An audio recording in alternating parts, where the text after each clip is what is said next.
j'avais dit, sans prétendre l'exhaustivité, qu'on peut catégoriser les différentes sortes de souffrances en trois catégories. Il y a la souffrance dont vous êtes vous-même, j'allais dire auteur, c'est-à-dire vous récoltez ce que vous aviez sémé. Il y a aussi la souffrance due au fait que quelqu'un vous a causé du tort. Ça existe aussi. Mais il y a aussi la souffrance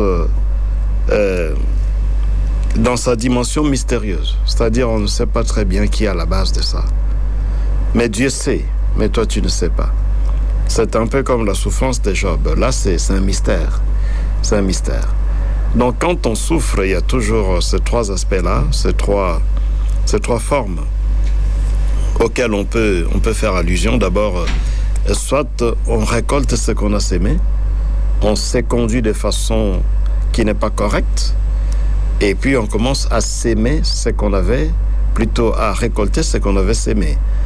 Quelqu'un qui est très attaché à l'alcool, nonobstant les avertissements, il ne veut pas écouter, il fait la tête dure.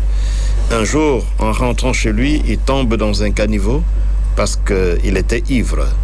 Et puis, il se voit fracturé. Voilà, ça c'est, il récolte ce qu'il a sémé. Il y a aussi la souffrance due au fait que, quelqu'un a porté préjudice à votre vie. On peut vous accuser injustement au boulot, et puis malheureusement, on n'a pas approfondi les enquêtes, et puis on vous licencie. Vous êtes innocent. Mais là, c'est quelqu'un qui a fait ça.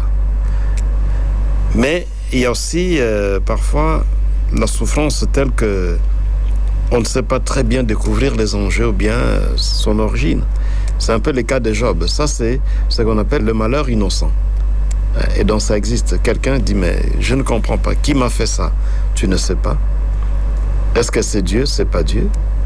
Est-ce que c'est toi-même? Non, c'est pas toi-même parce que tu t'es comporté de façon correcte. Tu ne vois pas où est-ce que tu as sémé le mal pour récolter le mal.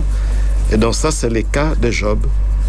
Job, nous savons que s'il souffre, c'est parce que quelque part Satan serait à la base de ça, mais lui-même ne sait pas. Jusqu'à la fin de sa vie, il ne saura pas ce qui s'était passé. Mais les lecteurs de la Bible le savent. Ça, ce sont des techniques littéraires.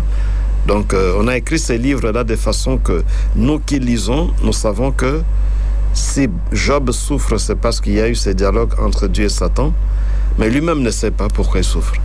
Et ça, c'est la dimension un peu mystérieuse de la souffrance.